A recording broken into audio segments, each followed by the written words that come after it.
नमस्कार, current politics news में आपका स्वागत है। मैं हूं आपके साथ दीप्ति। आइए शुरुआत करते हैं ताज़ा तरीन खबरों के साथ। उत्तराखंड के चमोली जिले के रेनी में ग्लेशियर फटने से तबाही मचा दी है।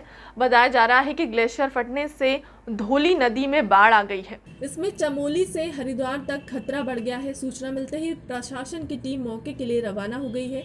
वहीं चमोली जिले के नदी किनारे की बस्तियों को पुलिस लाउड स्पीकर से अलर्ट कर रही है। अपर जिलाधिकारी टिहरी शिवचरण द्विवेदी ने बताया कि धौली नदी में बाढ़ आने की सूचना मिलने के बाद जिले में अलर्ट जारी कर दिया गया है। इसके साथ ही हरिद्वार जिला प्रशासन ने भी अलर्ट जारी कर दिया है। सभी स्थानों और नदी किनारे बसी आबादी को सतर्क रहने के निर्देश दिए गए हैं। वहीं श्रीनगर जल विद्युत परियोजना को झील का पानी कम करने के निर्देश जारी किए गए हैं ताकि अलकनंदा का जलस्तर बढ़ने पर अतिरिक्त पानी छोड़ने में दिक्कत ना हो। चमोली के पुलिस अधीक्षक यशवंत सिंह चौहान ने बताया कि काफी नुकसान की सूचना आ रही है, लेकिन अभी स्थिति स्पष्ट नहीं है। टीम मौके पर जा रही है, उसके बाद ही नुकसान की स्थिति स्पष्ट होगी। अवैध अग्नेय शस्त्र के संगठित अपराधी गिरोह का क्राइम ब्रांच भोपाल ने किया पर्दाफाश।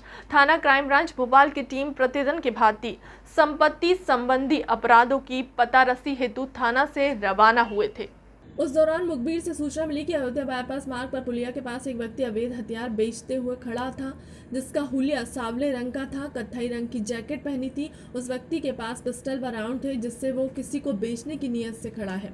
मुखबिर की सूचना विश्वसनीय होने से वरिष्ठ अधिकारियों को अवगत कराया गया। वरिष्ठ अधिकारियों से प्राप्त दिशा निर्देशों के अनुसार जब मुखबिर द्वारा बताए गए स्थान अयोध्या नगर बाईपास मार्ग की पुलिया के पास पहुंचे, जहां बताए हुए हुलिये का एक व्यक्ति खड़ा हुआ था, जिसकी ओर मुखबिर द्वारा इशारा किया गया, जिसे हमरा स्टाफ की मदद से घेराबंदी कर पकड़ लिया गया। जब्त मशरूका से 30 अवैध हथियार, जिसमें 5 पिस्टल, 2 रिवॉल्वर, 23 कट्टे सहित कुल 75 जिंदा कारतूस को क्राइम ब्रांच भोपाल ने गिरफ्तार किया है। बिल्कुल मिली है, क्योंकि ये पूरा मामला भोपाल से ही शुरुआत हुई है। क्योंकि इसमें जो आप देखोगे प्रेस नोट को, तो निश्चित रूप से भोपाल में माल सप्लाई करना, उस बंदे को हमारे द्वारा पकड़ना और उसके बाद पूछताछ में इतना सारा खुलासा हुआ है। अब चूंकि इनमें जो 8 लोग हैं, इनके आप अगर शिक्षा और बैकग्राउंड पे जाएंगे, जो मैंने मेंशन भी किया है प्रेस नोट में, निश्चित रूप से उस लेवल का नहीं है। इनके क्या है, जो पूछताछ में इन्होंने बताया कि इनके सारे लोगों के एरिया बटे हुए हैं, जहाँ से बनती हैं, भिंड से, मुरैना से, जो भी एरिया है वहाँ से निकलती हैं। एक आदमी को दी जाती हैं, दूसरा 4 को देता है, 4 8 को, और एक चैन इसमें है।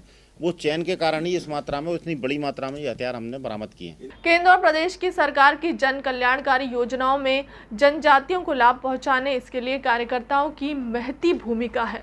जनजाति के लोग भोले भाले होते हैं और उन्हें योजनाओं की समझ नहीं होती, इसलिए हम योजना का लाभ पहुंचाने के लिए खुद हितग्राही तक पहुंचना होगा। मुख्यमंत्री शिवराज सिंह चौहान के नेतृत्व में प्रदेश में जनजाति परिवार वन अधिकार पत्र पाकर लाभान्वित हुए हैं। इस बात पार्टी के राष्ट्रीय मंत्री ओम प्रकाश धुर्वे ने अनुसूचित जनजाति मोर्चा के प्रमुख कार्यकर्ताओं की बैठक को संबोधित करते हुए कहा कि इस अवसर पर मोर्चा के प्रदेश अध्यक्ष कल सिंह भावर और प्रमुख कार्यकर्ताओं ने पार्टी के नवनियुक्त राष्ट्रीय मंत्री ओम प्रकाश धुर्वे और प्रदेश उपाध्यक्ष और मोर्चा के राष्ट्रीय महामंत्री सांसद गजेंद्र पटेल का स्वागत किया।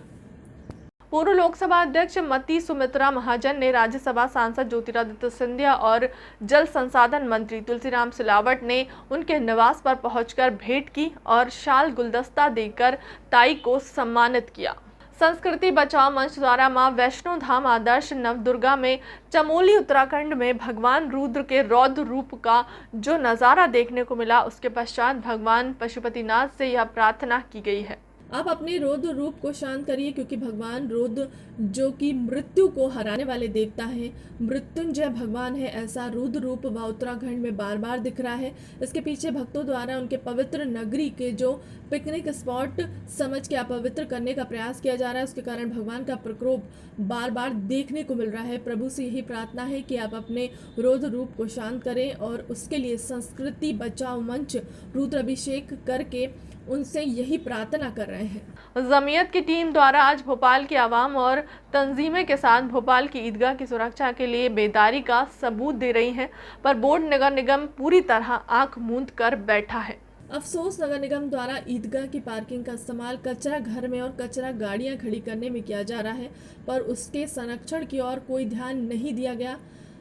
टीम ने आज 1 बजे से 4 बजे तक सफाई अभियान चलाया और ईदगाह को स्वच्छ सुंदर बनाने की आवाम की कोशिश में जमीयत की पूरी टीम शामिल हुई, जिसमें जमीयत उलमा के पास प्रेस सचिव ने कहा कि मध्य प्रदेश वक्फ बोर्ड और नगर निगम को भी इस और बेदारी का सबूत देना चाहिए और ईदगाह पार्किंग की सुरक्षा पर ध्यान देना चाहिए। हाजी जमीयत उलमा द्वारा वर्षों से ईदगाह और उनकी पार्किंग की बाउंड्री वॉल को दुरुस्त करने की और दरवाजे को व्यवस्थित करने और ईदगाह की उसकी पार्किंग के आसपास सीसीटीवी कैमरे लगवाने की मांग कर रही है। फिलहाल के लिए अब तक की खबरों में इतना ही। देश दुनिया की तमाम बड़ी खबरों के लिए बने रहे हमारे चैनल के साथ। नमस्कार।